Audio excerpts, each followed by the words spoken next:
distinctive feature of Chinese civilization, I think, is its thickness. That when we look at ancient Greece, Plato and Aristotle, ancient Greek culture has very little to do with the modern state of Greece.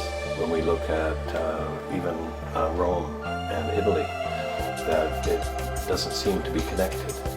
But the strength of the Chinese tradition is a kind of intergenerational transmission. You have the older and the younger, generation after generation, embodying the culture and then passing it on to the next generation. Each generation produces a commentary on the classics. It's a combination of the sense of responsibility of each generation to build a connector to the next generation. Ren Neng Hong Dao, that the idea of the transmission of Dao is really very important. The story of China is really the story of hybridity. That the notion in Chinese today, you say, from the analects, you say he er bu tong, that the notion of he doesn't mean harmony in a simple way. He means a kind of optimizing of difference. So the concept of he is all about difference. And so you can either be afraid of difference, tong er bu he, or you can activate difference to create diversity. And so the strength of the Chinese tradition has been that it's inclusive. Belt and Road Initiative is really a contemporary expression. Like in the old days, you talked about tianxia is a concept of geopolitical order. And so the modern version of tianxia, when you talk about gongying, win-win, when you talk about gongtongti, the idea of a world community, it's inevitable only if you believe in truth. The Western tradition, beginning with the Bible and the idea of the one true religion, the one true God, that the Western tradition has been truth seekers, the quest for certainty. But China has been a way seeker. That China is 知道.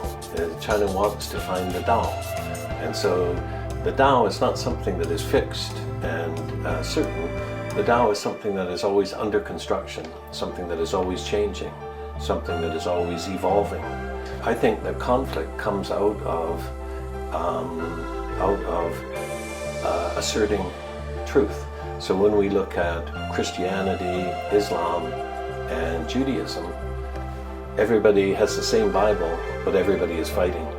When we look at Taoism, Confucianism, Buddhism in China, Sanjiao Wei Yi, three traditions as one, that in the Chinese tradition, Ru, Shi, Dao are not in competition, they are complementary. Truth is, as soon as we make something into one, it becomes oppressive, it becomes dangerous.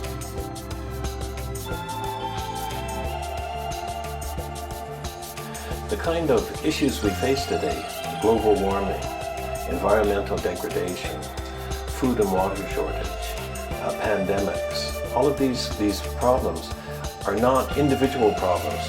And so what we need is we need to move from an ideology of individualism and individual states to the idea of cooperation, to the idea of collaboration, from winners and losers to winners and winners or losers and losers.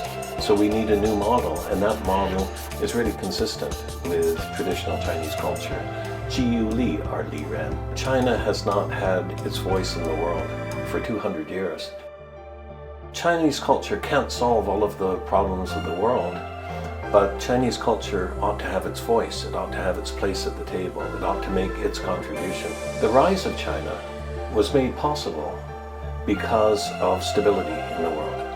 That stability was coming from Europe and coming from America too. And China had the chance to grow its economy and to lift people out of poverty. Right now, America is withdrawing from international relations. Europe is very beleaguered. Then now it's China's turn to provide stability in the world. Because of the civilization, because of the culture, because of the values.